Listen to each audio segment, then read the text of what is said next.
Right now, tens of millions of people are turning down an invitation, a birthday, a group dinner, a friend's "we should hang out soon" text, left on read for the third day running. Not because anything's wrong, not because they're depressed, or afraid, or don't have anyone to go with. They're just not going. Over the last 20 years, in-person socializing in America has dropped by 20%. Not among one age group or one income bracket. Every single demographic tracked. Among young men under 25, the drop is over 35%. Americans now spend 99 more minutes at home every single day than they did in 2003, a shift that started years before anyone had heard the word pandemic. Most people think they already know why. Introverts. More of us are simply wired to prefer staying in, and modern life, food delivery, streaming, group chats, finally lets that preference win. Here's the problem with that explanation. When psychologists actually went looking for the connection between introversion and enjoying time alone, they didn't find one. Not a weak one. None at all. So, if it's not introversion deciding who stays home and loves it, and who stays home and quietly falls apart, what is? Let's find out what's actually happening behind a closed door and why the answer changes almost everything about how we talk about solitude. The stereotype is old and specific. The person who never leaves the house. Curtains drawn. A little sad. A little strange. Quietly missing out on a life happening without them. Fiction is full of them: the shut-in neighbor, the roommate who never comes out, the friend whose group chat replies get slower and slower until they mostly just react with an emoji instead. Real conversations are full of them too. "Oh, they're just introverted," said with a tone that's part explanation, part apology, sometimes even part concern, as if the label itself settles the question of whether anything needs checking on. Introversion, in this popular version, isn't just a preference. It's treated almost like a diagnosis. A reason someone opted out, filed away, case closed, nothing further to explain. Carl Jung first popularized the terms introvert and extrovert back in the 1920s, describing where a person's energy tends to flow: inward, toward their own thoughts, or outward, toward other people and the world. By the time the idea reached pop psychology, decades later, it had hardened into something much simpler and much more absolute. Introverts recharge alone. Extroverts recharge around people, as if everyone's battery only ever plugs into one kind of outlet. It's a genuinely useful idea. As a starting point, it's also, over the following century, been stretched to explain almost anything a quiet person does, including, specifically, why some people seem to love staying home. In 2022, psychologists Thuy-vy and Netta Weinstein decided to test that specific claim directly with a colleague named Richard Ryan, one of the most cited researchers in motivation science alive today. Across 2 separate studies, university students completed personality assessments, then kept daily diaries for a full week, recording, each evening, how much time they'd spent alone, whether they'd chosen it, and how they'd actually felt during it. Not how they assumed they'd feel based on their personality type, but what actually happened, logged in real time, day after day. The researchers were looking for a clear signal. Introverts should show a stronger preference for solitude. Introverts should enjoy it more once they're in it. That's the whole premise the popular version of the theory runs on. Across both studies, that signal never showed up. No evidence that introversion predicted preference for solitude. No evidence it predicted enjoyment of solitude either. An extrovert and an introvert, statistically, were just as likely to choose a quiet night in and just as likely to genuinely enjoy it once they were there. What did predict it was something almost nobody names casually in conversation. Dispositional autonomy. Drawn from self-determination theory, a framework built by psychologists Edward Deci and Richard Ryan. Over several decades of research into human motivation, the theory argues that people function best, psychologically, when 3 basic needs are being met: autonomy, feeling like your actions are genuinely yours; competence, feeling capable; and relatedness, feeling connected to others. Dispositional autonomy, specifically, describes a person's tendency to act from genuine interest and personal values, rather than from external pressure, guilt, or obligation, even when no one else is watching to enforce it. People high in this trait consistently reported more enjoyment from solitude, regardless of whether they scored as introverted or extroverted on the personality test. Two people could report identical amounts of time spent alone and land on opposite ends of how much they'd enjoyed it, purely based on whether the choice underneath it felt self-directed. The deciding factor was never how social someone was on paper. It was whether the alone time was actually chosen.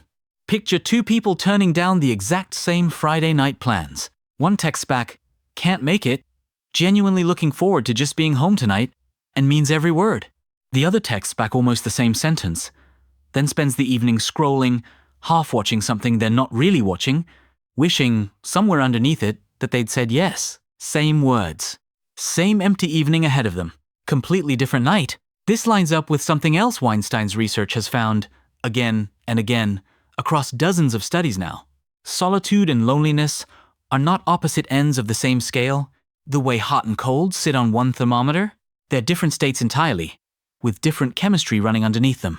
Loneliness is associated with elevated cortisol, your body's primary stress hormone, and a nervous system stuck scanning for threat, even in a room that's perfectly safe.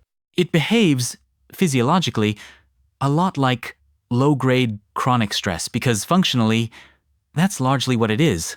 Chosen solitude, in her studies, often shows the opposite pattern.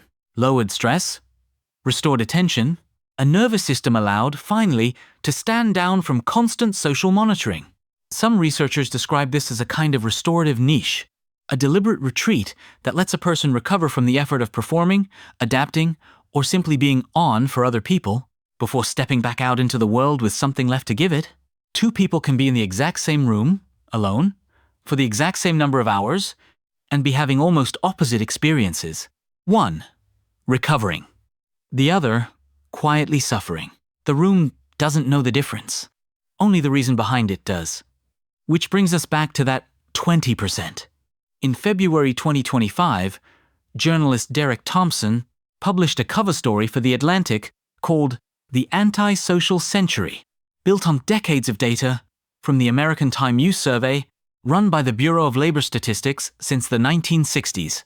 One of the longest-running behavioral datasets in the country, asking Americans year after year exactly how they spend every hour of their day. The top-line number is the one that made headlines. In-person socializing down 20% since 2003. But the detail underneath it is stranger and more specific. The decline shows up in every age group, every ethnicity, every level of education. It isn't one generation's story, it's the whole country's. Married people, single people, city dwellers, people in small towns, all moving in the same direction, roughly at the same time, without any single event coordinating it. And it started long before COVID-19 existed.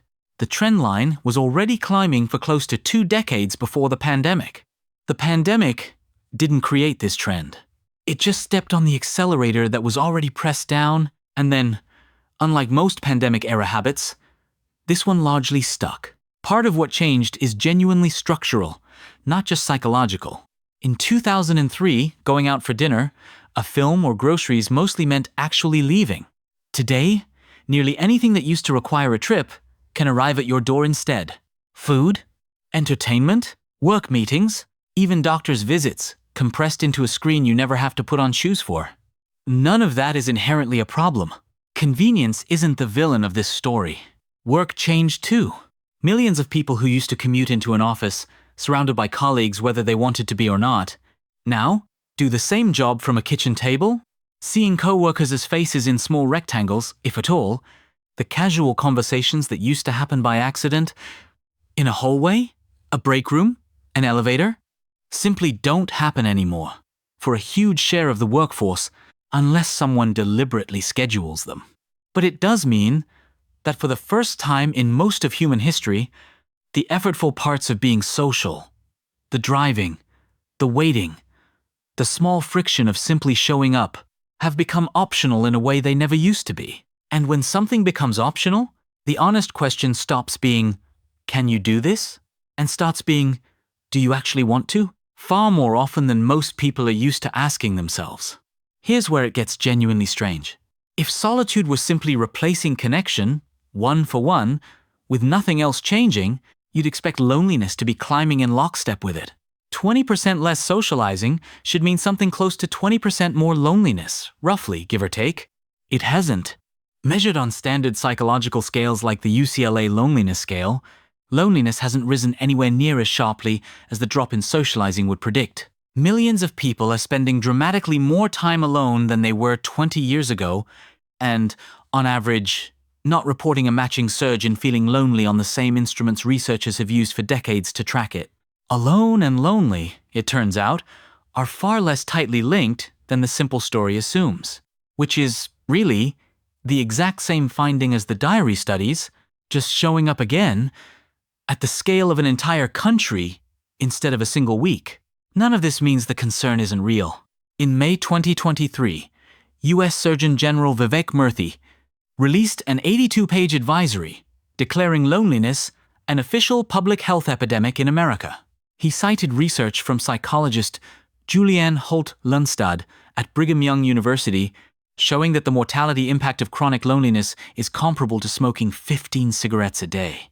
Worse, by some measures, than obesity or physical inactivity combined.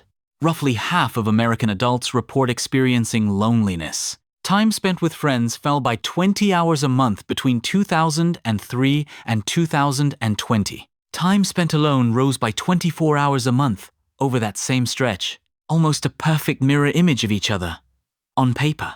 Chronic loneliness is linked to a higher risk of heart disease, stroke, dementia, depression, and anxiety.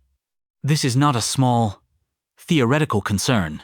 For some people, behind that closed door, this is exactly what it looks like from the outside. A slow, genuine withdrawal, with real consequences for the body, not just the mood, whether or not it shows up clearly on a national average. So the honest picture isn't solitude is secretly great, and it isn't solitude is secretly dangerous either. It's messier and more useful than both. The same closed door can mean someone finally getting the recovery their nervous system needed all week, genuinely chosen, genuinely restorative. Or it can mean someone sliding further from the people who'd notice if something was wrong, not because they wanted fewer people in their life, but because reaching out quietly stopped feeling possible. Introversion was never a reliable way to tell those two apart. Neither is the number of hours someone spends at home on its own. The research points toward a few more honest questions instead. Not, how much time do you spend alone, but did you choose tonight, or did tonight choose you? Not, are you an introvert, but when you picture seeing people this week, does some part of it still sound appealing, even if a tired part of you argues for the couch? Not is staying home bad, but if a friend asked you to do something right now, genuinely, could you say yes and mean it? Or has the idea of saying yes started to feel like a chore you're relieved to avoid? None of these are diagnostic. None of them replace an actual conversation with an actual person, paying actual attention.